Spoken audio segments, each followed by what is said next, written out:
Right then guys, I've got all the bits fitted as you've seen. We're back again and I've got no studio lights on.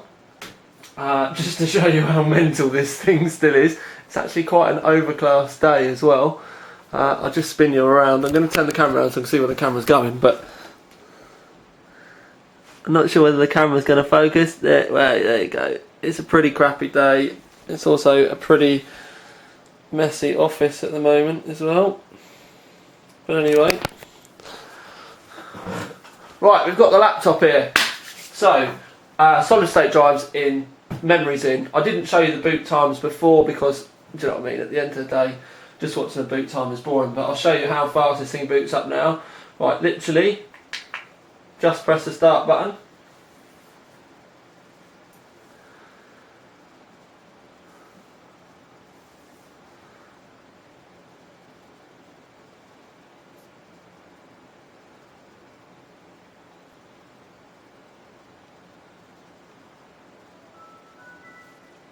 Got the Windows tones. Normally what takes the longest is the Wi-Fi thing here. It's spinning round at the moment. Connected, that's it, done. Antivirus done, that's it. Everything finished. Now I have to say, compared to the mechanical drive, that is over 40 seconds, 40 seconds quicker boot times. It's much more responsive in opening programs and everything like that. The whole thing now is just immensely snappy.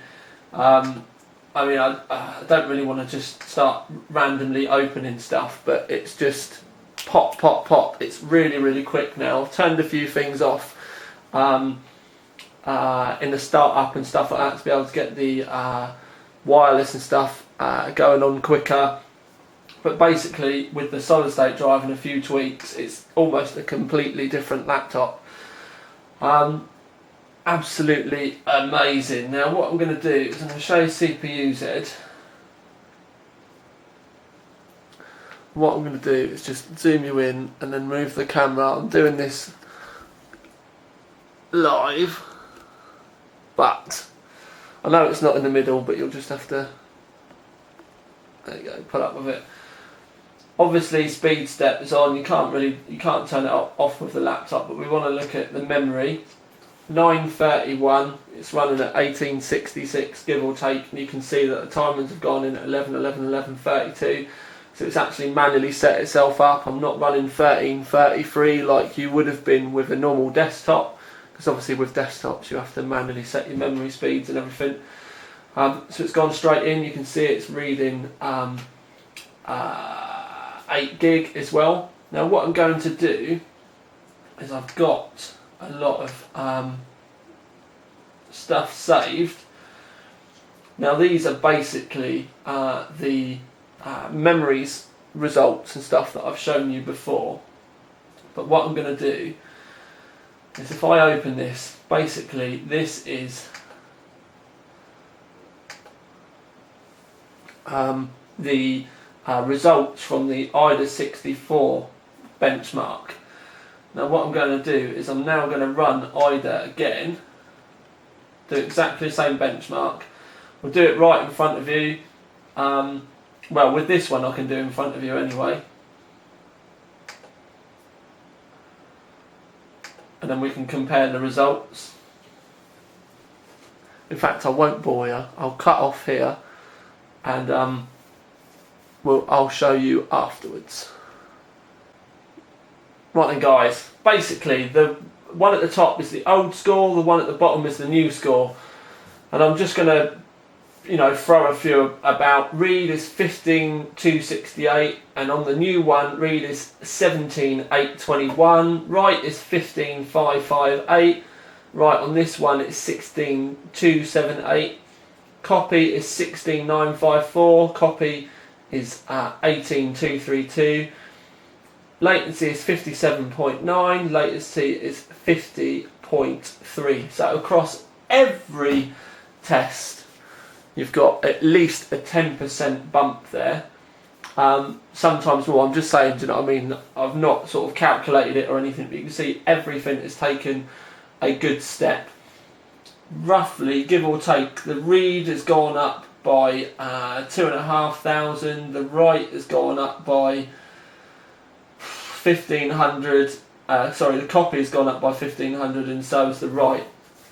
So a big step with the memory there. But what I'm going to do now is do the hard drive bench, and we'll look at that one as well. Right then guys, this is in IDA, and it's the read benchmark for the solid state drive.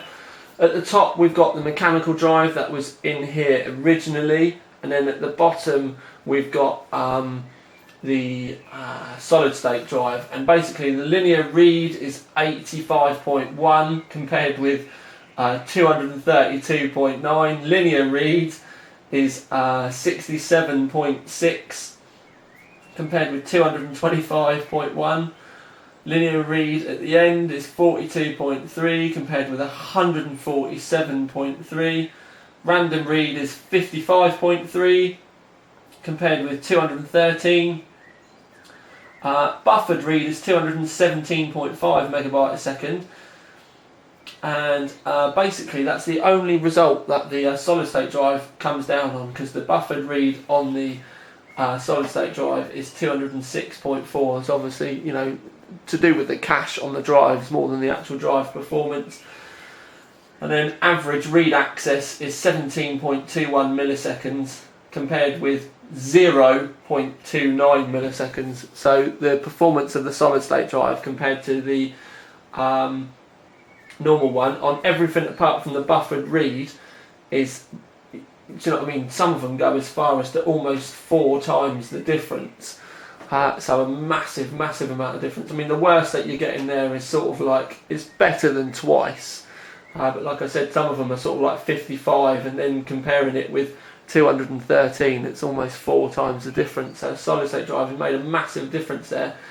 It's made a massive difference in battery life as well, especially with intense use. I'm noticing at least a 25-minute extra. So when I'm using it for internet and basically general use, I've got an extra 25 minutes out of the battery. And that sounds a lot for a mechanical drive, but I suppose when you're using it all the time, that drive is spinning pretty much continuously. But now what I'm going to do, and I need to stop the camera again, but we're basically going to do PC Mark 7 and PC Mark Vantage, and we'll compare the scores between the two. Right then guys, this is the original score for PC Mark Vantage, which I tested previously before I started obviously stripping it down and changing all the parts. Basically we've got a complete score of 6,029. Memories, we got 3,966, and then hard drive we got 3,173. To compare that with, we've now got a total score of 8,892. Memories has gone up by 6,168, and hard drive is now at 18,752. So 6,000 for PC Mark has gone up to 8,892. Memories has gone up from 3,966 to 6,168. And hard drive was 3,173 and has gone up to 18,752. So a massive increase with PC Mark Vantage there. Numbers pretty much talk for themselves. Right then guys, just to start off with, as you can see I've looked at my lights on, so my face is quite dark. The room looks quite dark, yet this thing is still glowing like nobody's business. It is absolutely crackers, because it just does glow like it's just nuts. And like I said before, there's no lights or anything in this, it's just the way it is. It's just absolutely bonkers. Anyway, the Kingston memory and solid state drive, as you can see, it's made a massive performance in the benchmarks. It's also made a big difference to productivity as well. Boot times are down drastically. Responsiveness is up through the roof. It's much snappier. It's almost like a different laptop now. obviously with the 8GB of RAM. Now with that amount of memory, obviously you're going to be looking, that would be great for if you were gaming on it, although this isn't a gaming machine, but for sort of like editing Photoshop, maybe video editing, stuff like that. That amount of that extra memory will really come into play. For me personally, if I was going to be using this long term, then it would be great for obviously video editing when I'm away, because I go away, you know, for work quite a bit. I have to do a bit of travelling, so the fact that I can still do my videos on this is a big bonus. And obviously that extra memory sort of like all ties in. But obviously you've got the memory speed as well. Obviously the timings are down a bit, but as you see in the latency test that we did, it's not really made any massive difference to the latency in the benchmarks. And obviously that bit of extra speed just gives you, you know, a lot more extra bandwidth to be able to play with. 1333 up to 1866 is a hell of a step on a normal machine, let alone when you're playing with something like a laptop. So yeah, basically it's made a massive difference. We've officially given a Sony Vaio some Kingston steroids, and boy has it made a difference.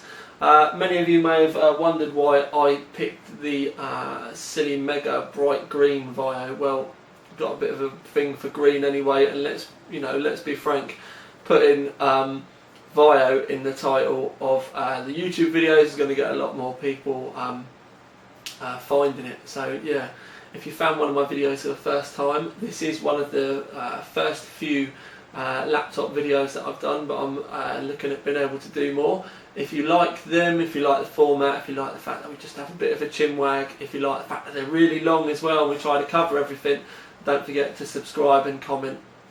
You can also go and have a look at the Overclock 3D website and the forums.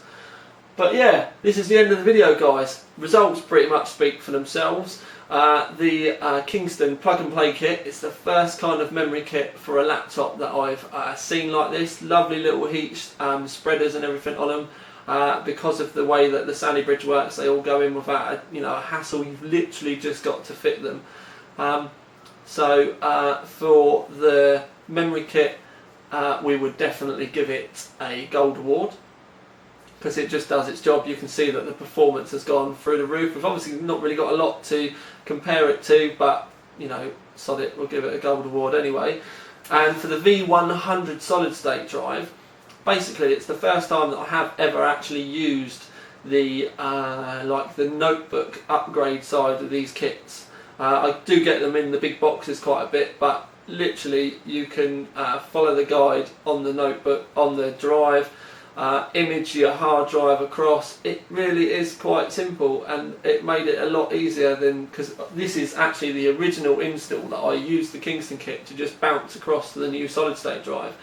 It allowed for all the difference in partition sizes. Obviously I went from a 320GB drive, now I'm on a 128GB drive. It allowed for all of that. Trim is still enabled. You can see the scores are still really snappy. We haven't lost any speed from the drive compared to what we'd be expecting. Everything went without a hitch. So for the, it doesn't matter what Kingston upgrade, what solid state drive you use, but if you get one of the notebook upgrade kits, we would also give the Kingston notebook upgrade kits a gold award as well. So it's been the first time that I've ever given a double gold award, but obviously it was two different products. But that's your lot for the weekend. Yeah, this is Tiny Tom Logan with another video for you, with a little bit of a twist. Out.